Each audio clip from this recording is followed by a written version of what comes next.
Hello, Montgomery County. My name is Brandon Langer, and I'm the Program Administrator for Instructional Technology with Montgomery County Intermediate Unit, MCIU 23. And this is Talking EdTech with MCIU.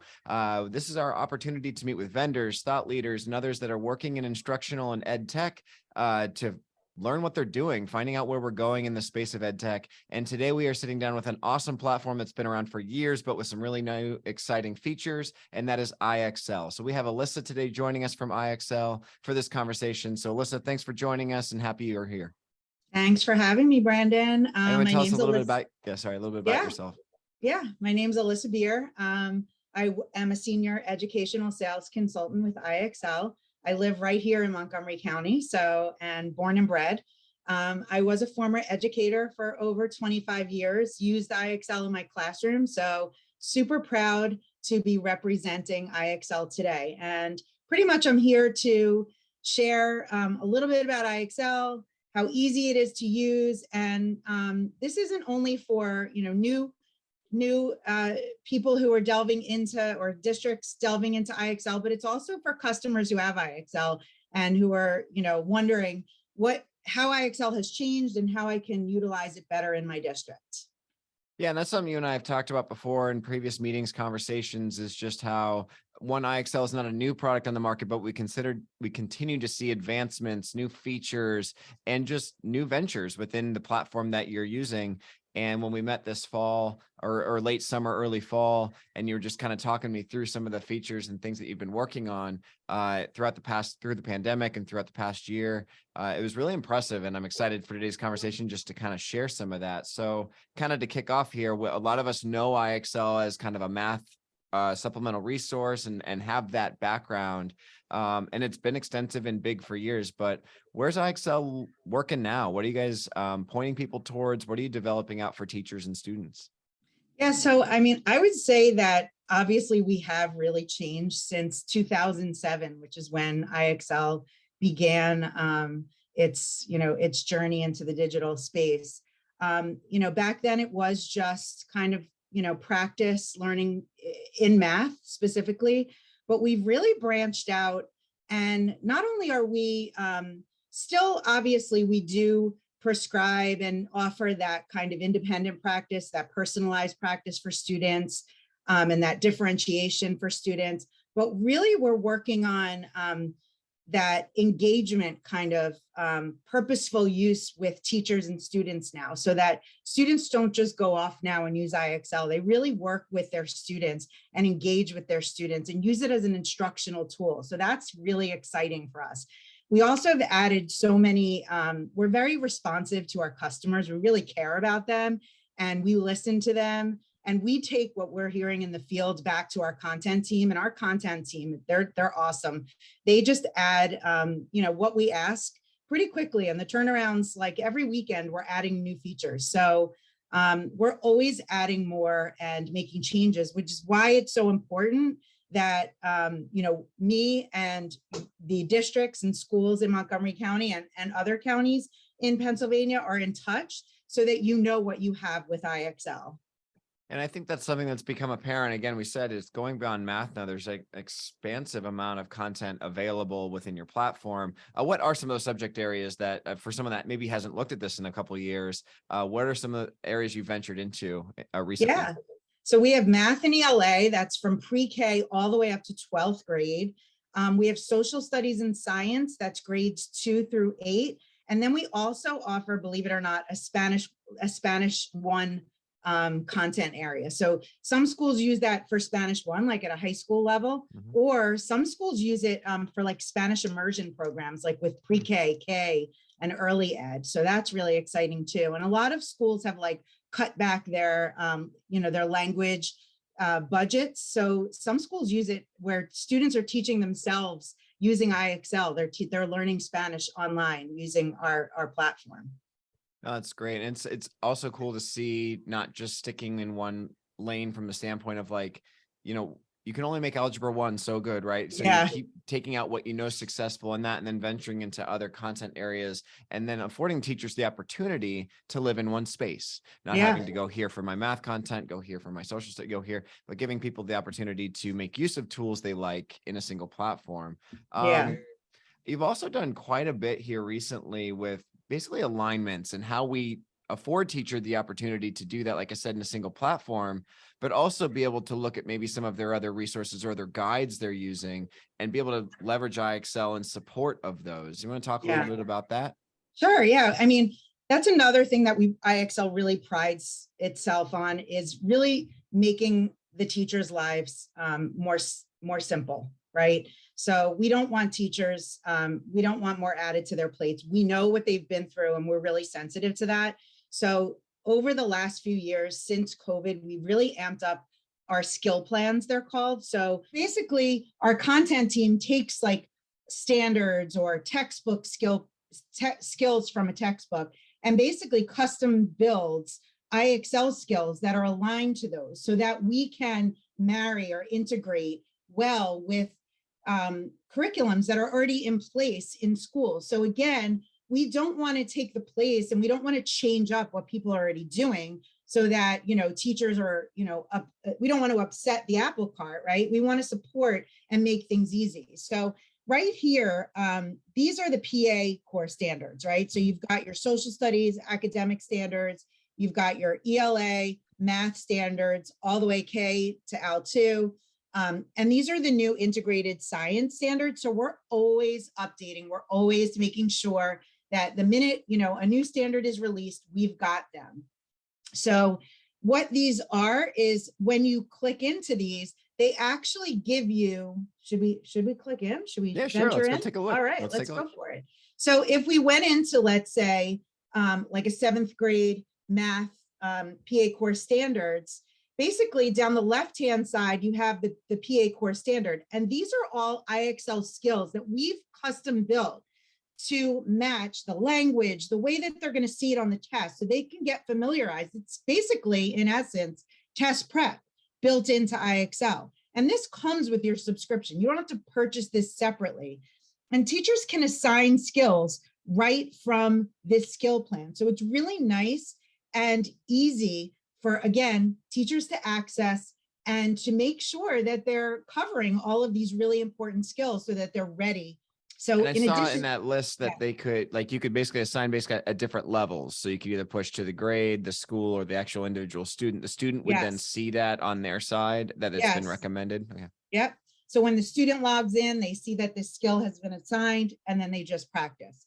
So it's just really nice. And especially for your your kindergartners, 1st graders, it's just really nice that they can access it. For like geometry kiddos, you can assign it differently. You can just have them, they can have their own skill plan and work, write down themselves. So there's multiple ways to assign skills. But again, like if anybody who's watching this wants that, kind of nitty gritty, dive into iXL, I can go into that at a separate time, Yeah, and I think, there's a couple of things come to mind though as you show this, because again, my office, we heavily focus in curriculum and instructional practices. And one thing that I've always struggled with as a professional is homework and the effective use of homework, and whether or not what the student is doing that day. Is that just where they were on page 15 today, or is this actually where my student is? I have 2 elementary students in our house. And it's something here where it's like, it would be great to have something that's pushing different kids the skills that they need reinforcement with, because I don't need my son redoing 5 problems on something he's already good at. What I need to is spend 2 times on things that he needs revision and reworking with, and then 3 problems maybe moving him forward in other areas where he's finding success. And I like this idea of the ability to do that at the individualized student level here. Yes. And that's throughout. That's just not with these skill plans. With any skill in iXL, you can be super intentional about who you're assigning the skill to. Once you've assigned a skill, you can actually have data reports that tell you how that student performed on that particular skill. And then you can either keep it assigned if they didn't do as well as you would have liked, and you can unassign it for those students who performed and are proficient. Because why have them practicing, like you said, something that they don't necessarily need? And you can be really intentional. Just to piggyback on those standards skill plans, we also have SAT Keystone skill plans. Again, this is, this came from our customers wanting to be able to have that practice built into iXL that's unique to our state of Pennsylvania. And in addition to that, we've got textbooks. So basically we have virtually every textbook. And if we don't have your textbook, we add it. You tell us, we add it. And basically our content team works from the textbooks, teacher's edition or from their actual book, and goes through and basically customizes skills. And we have these for math and ELA. And we've got them all. So again, this is really nice to marry iXL and integrate iXL with what's already happening in the classroom, because teachers always need more practice for their students. And again, you don't want to just give randoms. You don't want to randomly assign skills. You want to be intentional about what and how you're using iXL. Well, and that's one of the big leaps forward I saw here when we met earlier this year was exactly what you just described. The ability to go a little bit farther than just being this thing on the side that you can use some of the time to actually like a real, partner product that moves forward with where and is easily deployable by the teachers when they need to. And the other thing that kind of stood out, in addition to these skill plans and alignments to textbooks, is some of the interactive engagement tools that you showed me. So again, that all came from our customers, like wanting to be able to interact with students rather than just, putting up a question on the board. They wanted to be able to interact with students. So like recently, over the past 2 weeks, we've released quizzes. So I'll share what that looks like, because this is really exciting for us, because, teachers, again, want to be able to customize not only, by aligning, the practice to their textbook, but then they want to be able to assess based on what their students are practicing rather than just looking at reports. Right. So here, students, teachers can actually create quizzes on iXL now. So here's their quiz button, and they basically can create a quiz using, obviously they can use the skill plans that we have, so they can go to their envisioned skill plan.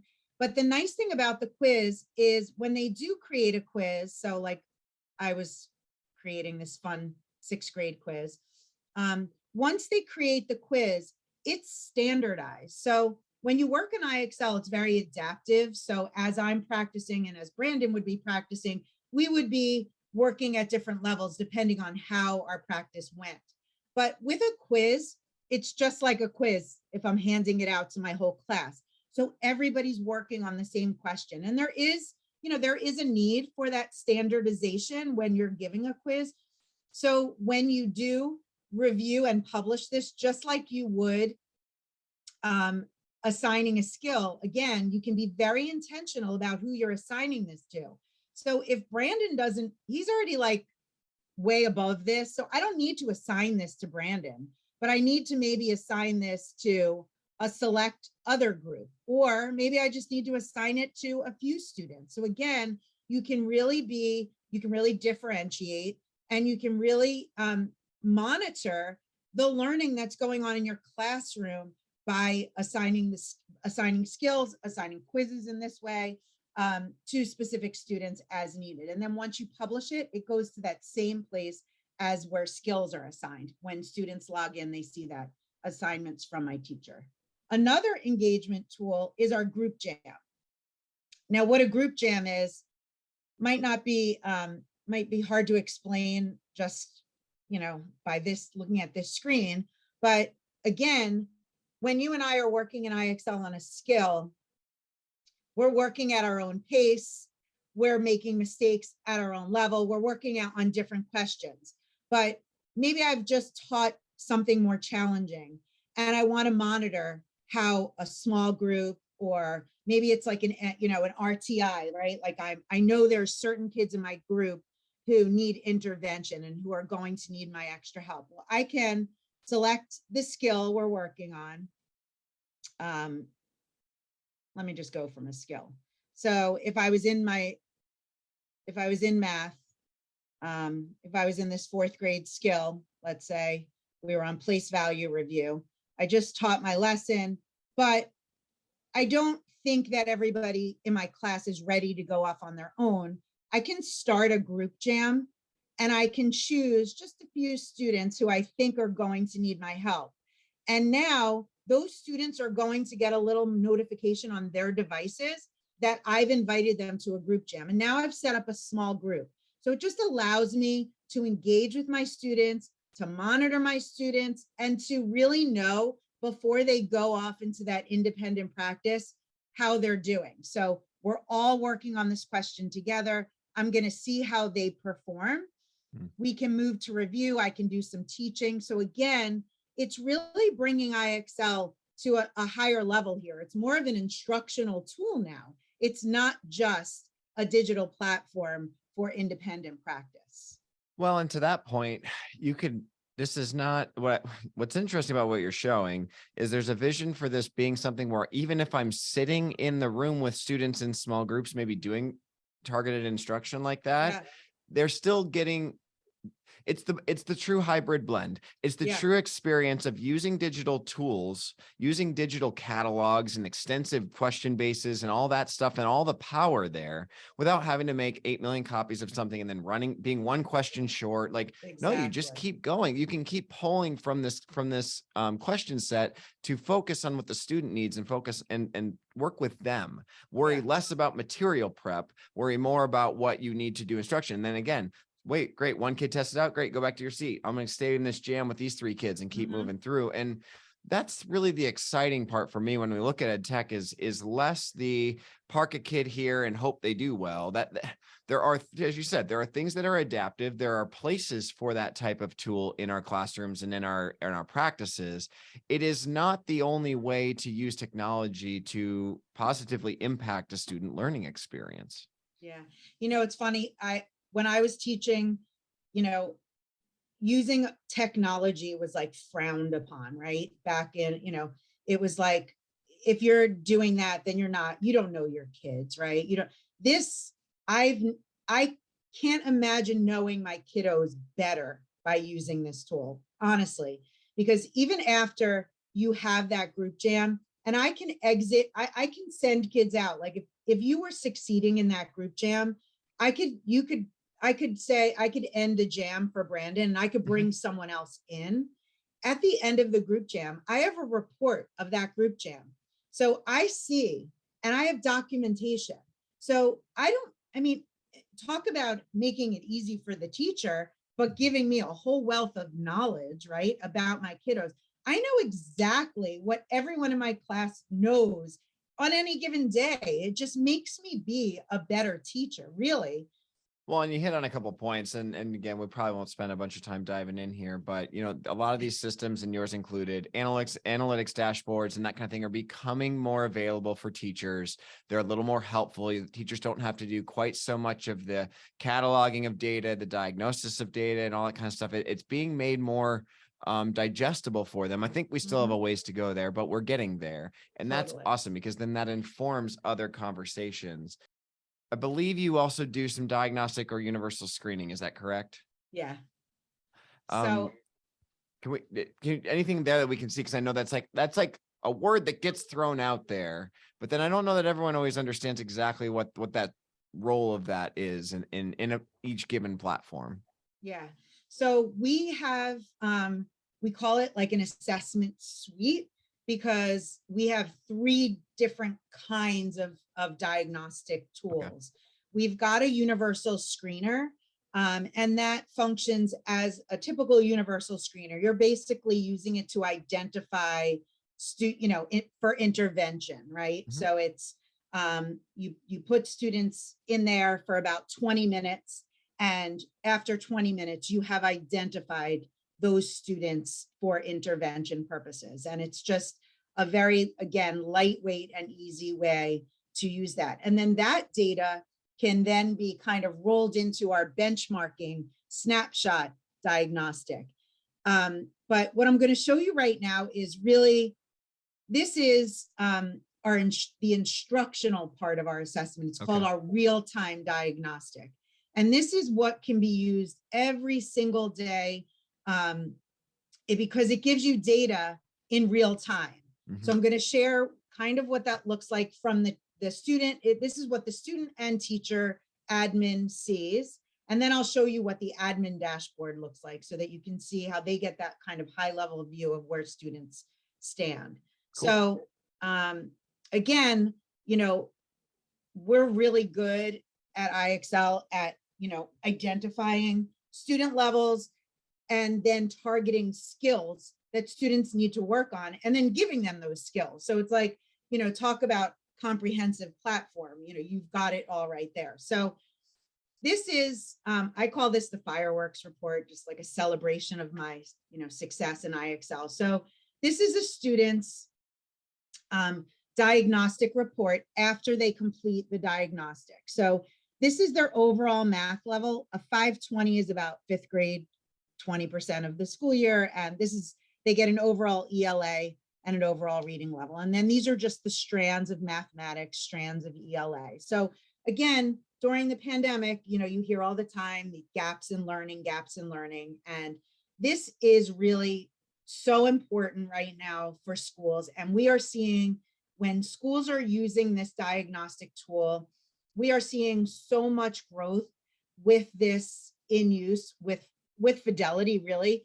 And with Fidelity, you really just have to go in there once a week to kind of get your pinpoints, those stars, up to date. And students practice their skills. And then those pinpoints kind of stretch, they re-pinpoint, and then they get targeted skills again. They get this diagnostic report. I'm going to make it bigger so you can see it. So this is the student's report from today. So if you have students, this is what I love, like a new student who comes to your class today, you pop them into the diagnostic and you've got a report basically where they are today and what they need to work on. So you've got all the strands of mathematics, and these are all skills that they need to work on. And this is an interactive action plan. So right now, Mila has her plan. Basically, this is separate from that curriculum, separate from those skill plans that we looked at. This is like her diagnostic plan for, you know, for practice. So basically what she does is she just clicks here and it takes her to the site and she works on the skills that are assigned and recommended to her. So as students, as students work through this diagnostic action plan, they will be continuing to move across that continuum. And those gaps that are all over the place, because we'll look at her data, but you can see that she's a fifth grader. Mm-hmm. She's at a 440 in numbers and operations, but she's got a gap in algebra and algebraic thinking. She's at a 320, but she's at a 750 in fractions. And she's all over, right? Mm-hmm. But she knows where she is and she's got a plan. And we know where she is and we've got a plan. So this diagnostic action plan is available every single day in real time for students to work. So it not only gives you the information of where those gaps are and how to fill them, it gives you the skills they need to work on. It gives the student the skills, and it really allows them to grow and close those gaps. So this is where our diagnostic information is incredible. And this is the key to our site. To me, this is the most important tool that we have at this time. I saw that recently you were added to the PA Evidence Research Center, or the evidence-based, I saw the press release come through, sorry, the Evidence-Based Resource Center. So that's a positive move for your presence in Pennsylvania. But anything else you want to kind of as we wrap up here, how do districts that maybe have been with iXL, should they reach out to you? Do they have those reps that they should continue to stay in contact with to get these updates? And then how would someone new get going with iXL? Yeah, so I mean, I'm the Eastern Pennsylvania rep. So I actually have on the screen here. I can share it. I have. Okay, I'll pop it up too. I'll put it on the screen right now for everybody to see. I'll drop your email and contact. Yeah, so basically you can always reach out to me for for a meeting. I have right in my email, I have a link to, whether it's a demo, whether it's you have iXL and you want to learn about new features. If you want a half hour, you can schedule that on your own. You can always email. I've been, going to districts and doing like lunch and learn kind of sessions where I'm meeting with, already administrators who are already using iXL, but they're bringing in, new admin at different levels who want to know more. Also, like a lot of schools have had iXL for years and they haven't had PD. So we have tons of PD options, virtual we're back full on site. You can't get anything better than our professional learning staff on site. We have 2-hour sessions. They're like customizable to like what you need. But it's really important that, teachers know what they have. And unless you're like really an eager beaver teacher, who's spending their night on iXL, digging in or reading our emails and seeing what's new, a lot of schools really, they don't know. So reach out to me anytime. I can, always give you updates. I can do like Q&As if you want. You can email me questions. I'm always available. Awesome. No, Alyssa, I really appreciate you coming on today, walking us through some of the newer features. But again, being a legacy product doesn't mean that you're stuck where you are. And I think that's the part that became readily apparent to me when we met earlier this year, was just the number of not just new content options, but actually like functional application to the live classroom, to the brick and mortar classroom. That it seems like it's really lining up well with where I personally see EdTech heading in the future, which is in parallel with what's going on every day with our teachers in schools. So thanks for helping with that with our schools, and thanks for hopping on today. Yeah, thank you so much for having me. And anytime you need anything or anyone needs to reach out, I'm here to help. But yeah, this was fun. Absolutely. Well, once again, this is Talking EdTech with MCIU. My name is Brandon Langer. Put all the contact information, about iXL for get in touch with Alyssa if you're on the eastern side of the state. And if not, she can route you where you need to go. But again, thanks for joining us, and we'll see everybody next time. My pleasure. Bye. Bye.